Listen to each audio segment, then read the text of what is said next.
This is In Center Ring.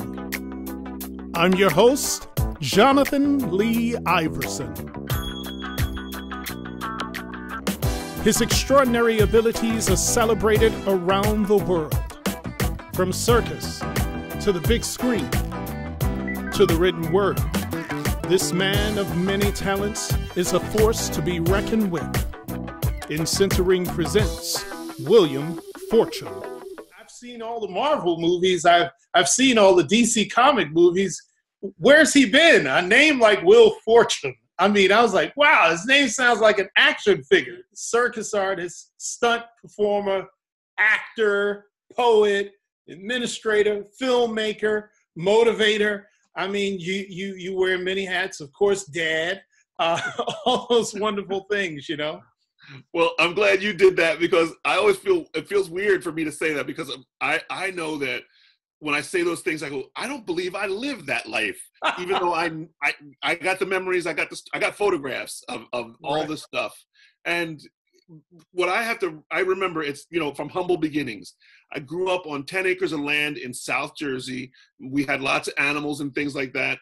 I did not grow into a performing arts family, and it wasn't something that I came to until I was in my late teens. And I really enjoyed it, but I didn't know it was an outlet. And so that's when I took off. But I have to say, I asked my parents if I could take tap dance classes at the age of 12. Awesome. And which was, you know, unheard in the country. I was the only boy at school and wearing the tights and the tap shoes. And everyone said, "Aren't you embarrassed?" And I said, "No, this is what I want to do." Now that's something else, you know. I mean, and how bold of you, you know. I mean, because you know how it is. Anything related to dance or the arts or what have you, you know, especially for boys, it's like, you know, people are looking at you cross-eyed, especially when you're a large young man. You know, I mean, I'm sure you, like me, you were probably too tall for your age. People would, I was one of the big kids. Yeah, you know, and so it's one of those things. They're expecting you to be on a gridiron or something, but you have this artistic leaning. I did that as well, and that was at 12, or I think it might have been 13, because I was about to go into high school. It's my last year playing town league football, and I was late for football practice because of dance class. And I came out there, and a coach gave me a hard time the whole time. I won't mention his name because he was a little bit, always gave me a rough time. Mm-hmm. And it was late. He made the whole team run laps. I was late, and put it on me. And then he pulled me aside, grabbed me by the face mask, pulled me aside and said, "Boy, do you want to be a Barishnikov or you want to play football? You need to make a choice." And it was like, boom. You mean I have a choice? Because on football, they hit me. In dance class, they love me. So you go and tell your parents, it's going to be tap. And what happens? My mom found a tap. She found the class, the closest one right in town. I have to say, there was obstacles. The only obstacles were finding the outlet. My parents were behind it 100%. And my dad was blue collar. He worked in factories. He was a mechanic. He was a welder. He did all those, you know, that was what he did, but he was supportive, completely supportive. You want to go right ahead. There was no, you know, there wasn't the misogyny and the machismo or any of that stuff. Right. It was support all the way. And I mean, they also warned me of being teased, and they warned me of activities I would encounter, and they didn't know all of them, because there's been so many in the entertainment business, and also learning. I could go on of all the things that I did, because I also took modeling classes at 17. Okay. Because I knew that I didn't get out there, but I just knew if I got to the right person, I could get connected and I could move on. My modeling classes, I had to pay for myself. Right. And it took me a year and a half to pay back my mother for her she paid for the class, and I worked to pay her back for a year and a half. Of course. But that was what I wanted to do, and it was worth it. Was it circus first, or was it acting that came after the modeling? So it was acting. And a lot of this, people say, how do you do all this stuff? I jokingly say a lot of mistakes. I made a lot of decisions that took me down avenues and alleys that got me to where I am.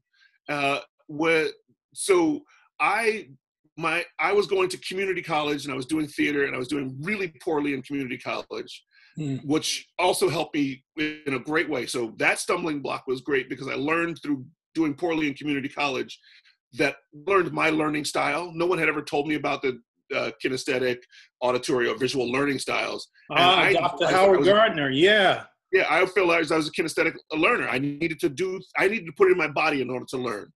And that 2 years of that college, I mean, I paid lots of money to get lots of Fs. And my cousin had gotten she had got an invitation to audition for AMDA, the American Musical and Dramatic Academy in New York City. Yes. I was the only one available to take her to that audition. And so I did. When I got her there was a older brother of one of my classmates from high school was attending the school, and he said, "Why don't you audition?" I said, "Well, I'm just bringing her." And he managed to get me an audition, and I auditioned, I got in. And that kept me going down that road of musical theater. You're embracing failure even that early in community college. That's a remarkable thing. Well, I as a coach, as a mentor, as a parent, it's so easy to try and teach people or train people based on your experience. I'm going to say, I did this, so you need to look out for that. Well, everyone is going to have a different experience. And if I try to raise my kids in this generation to be in the generation that I grew up in, I'm not preparing them for what they're experiencing. And so it's about constant evolution. And as a coach, one of the things when I work with my students, I'll share with them my experience and some of the obstacles I encountered, and I will help them be prepared for what obstacles they will encounter. So the hardest thing to do, and it's one of the things that people talk about performance and stuff like that, and they talk about the critic.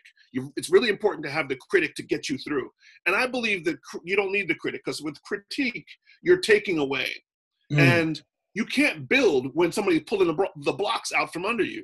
So what I do is I will say, hey, I'll point out what materials work. That's a really great foundation there. That's a really great chunk there. This is something you need to work with and start working in this zone where you're creating that wonderful thing that you're doing. And it's feeding as opposed to removing. And some people say, if when you remove the food, you make them hungrier. Well, if you provide that on the table, they're going to go, oh, this is nutritious, and they're going to go seek that out more. And that's it's my bright side thinking. It's encouragement.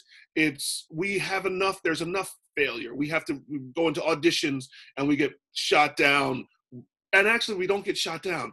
We don't get the part, it's because it's not a judgment on your character. Right. If you've probably sat behind the tables, and there's a room and there's a spark, there's a thing, and you go, that person fits beautifully in this role, or that person, I really like what they come to the room with. It's not a judgment on character. It's about embracing what you bring with you when you show up. I want to back up a little bit because, of course, we're circus folks, so I'm really interested in how you discovered the famous Clown College. What sparked that interest? I mean, you were going to be an actor, I mean, and here you go, you go, hey, let's go for clowning. I mean, I'm sure your parents were very supportive, but at some point, somebody went, now wait a minute. No, wait a minute. Yeah, exactly. No, how did that transition? About as easy as falling off a chair. I was at AMDA, and one of my friends who was going to school with me, his dream was not theater at all. He wanted to be a clown. Wow. But he couldn't get into clown school. And he invited me to go to the Clown College audition because he had auditioned the year before and hadn't gotten in. He was really nervous. He saw what I was doing with physical theater, and he said, man, this would be fun for you. Come on, go with me, support me. So I went. and I had a blast. And at the audition, the director from college, Steve Smith, said, make sure you fill out your application. I said, oh, no, I'm not applying. I'm here to support my buddy. And he called me a week later and said, I haven't gotten your application. I said, I told you I'm not coming. I'm going to support my buddy. And he continued. So a month later, he called. He says, we're still at applications. And what he was saying was, I really would like to have you at Clown College, but he couldn't say that. Right. So I filled out the application, and I didn't go. I got accepted and didn't go in 1987 because I had something else I wanted to do. That was, I was a lifeguard, and I wanted to work as an oceanfront lifeguard. So I finally got hired. Did you say you were on Baywatch? I'm ending this thing, right? I finally got accepted. I passed the test to be a lifeguard for the National Park Service, and I worked at Staten Island at Great Kills National Park as a lifeguard in '87 instead of going to Clown College. And then the following year, I went to Clown College. Okay, all right. And the show that you ventured into with Ringling Brothers, what was the name of that particular edition of The Greatest Show on Earth? So the first show I did, I went with the Golden Unit to Japan with the King Tusk tour. Okay. Wow. Then, okay. Yeah. So we did King Tusk in Japan, which was the second year that Ringling was in Japan. I went there the second year, and then the following year, 1990, I believe it was the second year of the Gunther Gable Williams farewell tour. The ninth person of color to don the grease paint on The Greatest Show on Earth. What was your experience like, really, just being in that and being immersed in that? How were you welcomed? It was surreal. It was absolutely surreal. So I grew up as a train fanatic. So the second year when I got to move into my room to train and live on the train was just incredible. And I just, being able to rock to sleep on a train is something. Now I'm 6'4". The train room, the rest that the clowns were in were 6 foot by 3 foot. So I had to buy the room so that I could sleep diagonally. And that was my room. That was where everything was housed. And you would think, wow, that's horrible. It's like smaller than a prison cell. No, it was absolutely fantastic because that was my egg. That was my cocoon. And every day the butterfly could emerge to go out into the world and just blast, put the grease paint on, have fun, and have just an amazing time. I got to see so much of the country. I got to travel all around. And there's so much wonder and excitement. People are so warm and welcoming. I was really surprised, being of brown, and I was worried about going through the South, and found that there was a lot more tolerance in the South and a little less in the Northeast. It was where we dealt with racism the most, and I was accepted in a really amazing way because I came from the theater, and you practice, you trained, you did it, you kept working on your craft and your skills and your technique. And in the circus, that's also what circus families did. That's how you gained your knowledge to do your thing. There was one of the teeterboard troops, which I can't remember the name of them, had invited me. They were like, oh, you're big, you should have somebody stand on you. So one of the guys jumps on my shoulders. I'm like, ah. And that was my intro to acrobatics and a lot of other things. And from there, I was like, I need to do more of this. Isn't the circus magical in that way, where I've never, ever been in a place where people are so generous with their talents? Not only to share with you, but protect you in your vulnerable newness of learning this new skill. And that trust was great. We knew everybody had each other's back. That especially the clowns, our job was to distract if anything went wrong. If there was, that we constantly had one ear open to hear the 12th Street rag, which meant something bad's happened. Get out there and do your thing. And there was always one ear open for that. And in my 2 years there, I heard the song twice. And you go out there, you do that. And everyone has a job, and you're trusted that when your job is necessary, you're going to show up and you're going to do that job masterfully. Right. No question. Awesome. Now, you go from Ringling Brothers directly to Cirque du Soleil, or?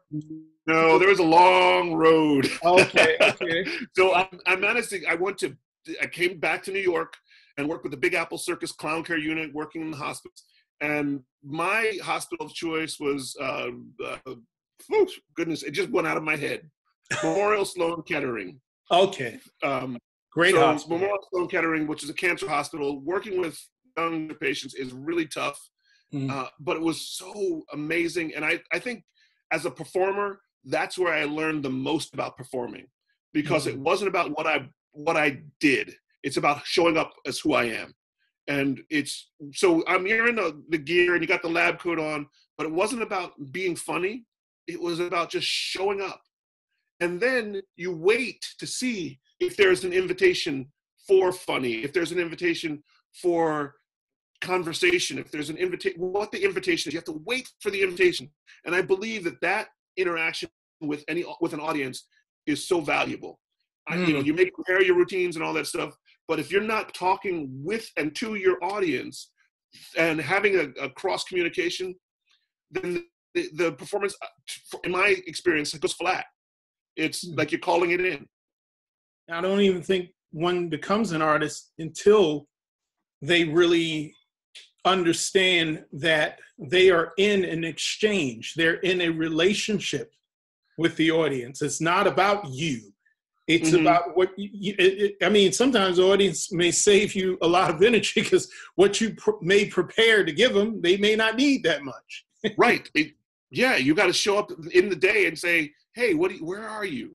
And to be able to go do a show and have an audience, so make something happen in that community. And I'm not aware of it, but the audience will tell me that it's like uneasy or whatever. And I have to do the show that they came to see, but I can do it in a way that really handles them and caresses them in a way that they need, or comes at them, shakes them up in the way that they need, and still be doing the same show, but it's not doing it the same way. Right. Okay, so now you're with the I got to Big Apple. Okay. Did that for a while, toured with a bunch of smaller shows, and then went out to San Francisco and worked with the Pickle Family Circus. It was based out of San Francisco for 5 years, I believe, was with them. And now you were doing clowning this whole time, or were you actually incorporating your acrobatics? So when I got to San Francisco, Master Lu Yi, who's a Chinese acrobatics coach from China, had taken me under his wing, and I became his assistant.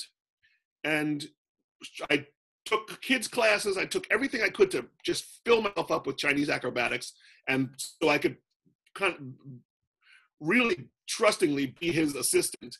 And I assisted him for the 5 years I was there, learning acrobatics, learning all kinds of equipment. So teeterboard, Korean plank, some Russian swing, trampoline, Chinese pole climbing, Chinese hoop diving. And each of those things I got the level of performance, at a performance level of not just a knowledge of it, but a performance level, so that I could also to some of the kids who were in there. And then came Cirque du Soleil. And yeah. And I had auditioned for Cirque du Soleil 4 times, I believe, the first time I saw them was 1988 and went, that's what I want to do with my life. I've got all these weird skills. I was into Commedia dell'arte, was doing all that stuff, and I wanted to do Cirque du Soleil. So I auditioned for them. I think the first time was in 92, and then again in 94, and then again in 96. And I finally got hired in 98. So 10 years after I decided I wanted to do that. If anything in my career, that's what I have to say, is that don't give up. It took 10 years for me to get to that show that I wanted to do. And so many people would have just tried once, tried twice. Yeah, I guess that's not for me. No, I was like, I got it. I'm getting in. Those were the 2 biggies, Ringling Brothers and Cirque. And, if you're in circus, you definitely want one of those gigs. And you're fortunate enough to have been blessed to have been on both. I mean, that's quite remarkable. Mm-hmm. Now, I will say, so, the adversity thing, I looked, when I saw, I watched what Cirque was doing. I watched and watched, I go to their shows, and I get their programs. one of the things I didn't see on their stage was brown. And I was afraid that they weren't going to hire me because they just weren't aware. They just didn't know that they were lacking that.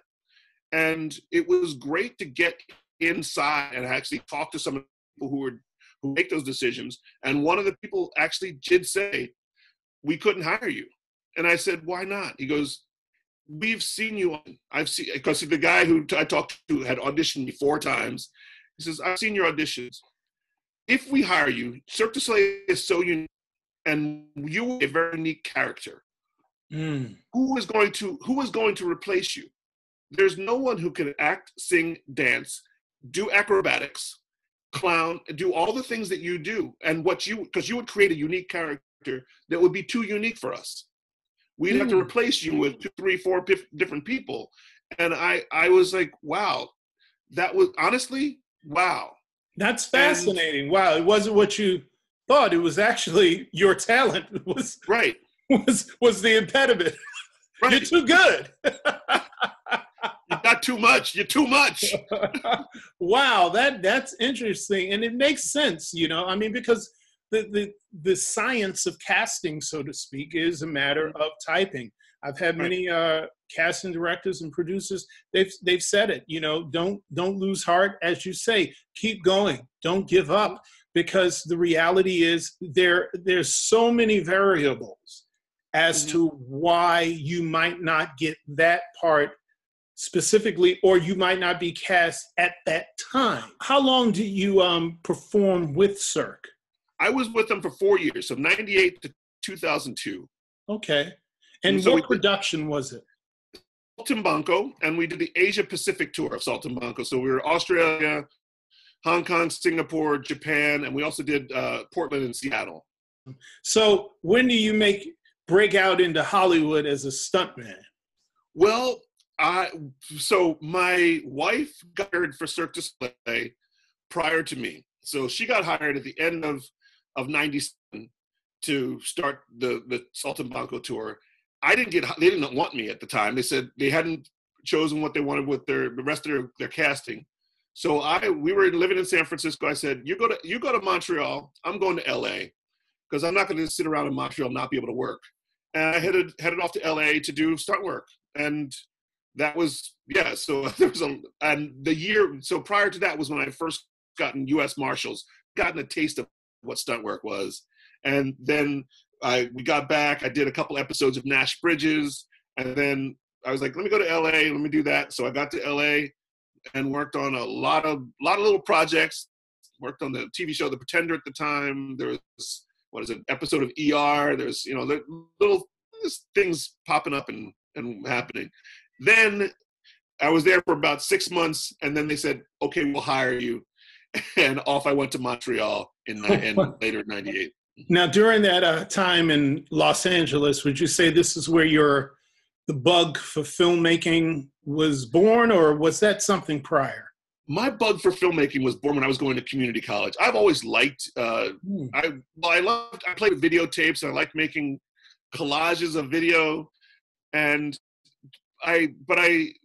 working on sets, I really love the magic of being on set, because in that little pocket of whatever the set is, a whole world is transformed. Are you self-taught, or did you go to a program, a school, or did you get a mentor? What was the deal?